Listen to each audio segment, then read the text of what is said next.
Wataalamu wa biashara ya mafuta na bidhaa zake duniani wameonya kuwa nchi nyingi zinazoagiza mafuta kupitia masoko ya kimataifa, hususan zile zinazotegemea kwa kiwango kikubwa usafirishaji wa mafuta kupitia mlango bahari wa Hormuz, zinaweza kuchukua kati ya wiki 8 hadi 10 kuanza kushuhudia mabadiliko makubwa ya bei za rejareja za mafuta, licha ya bei ya mafuta ghafi kuanza kushuka katika soko la dunia. Tahadhari hiyo inakuja wakati ambao bei ya mafuta ghafi aina Brent kushuka hadi kufikia dola za Marekani 73.49 kwa pipa, kiwango cha chini zaidi tangu kabla ya kuanza kwa vita, baada ya kupanda hadi kufikia zaidi ya dola 100 kwa pipa wakati wa kilele cha taharuki iliyohusisha vita kati ya Iran, Marekani na Israel. Wachambuzi wanaeleza kuwa kushuka huko kumechangiwa na kupungua kwa hofu ya kuvurugika kwa usambazaji wa mafuta na kuendelea kwa mazungumzo kati ya Iran na Marekani, pamoja na kurejea kwa usafirishaji wa mafuta kupitia mlango bahari wa Hormuz. Kwa mujibu wa Reuters, soko la mafuta limeanza kuondoa kile kinachoitwa geopolitical risk premium, gharama ya ziada inayotokana na hofu ya vita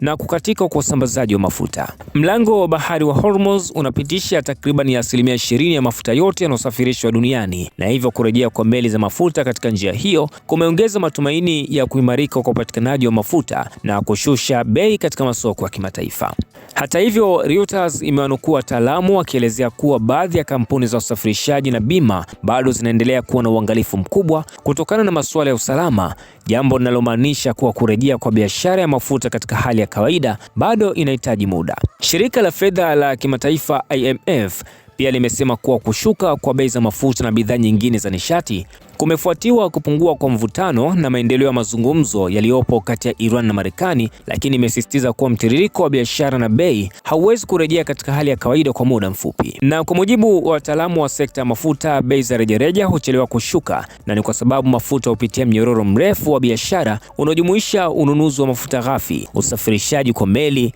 usafishaji katika viwanda, uhifadhi salama wa mafuta, usambazaji na hatimaye kuuzwa katika vituo hadi kuwafikia watumiaji.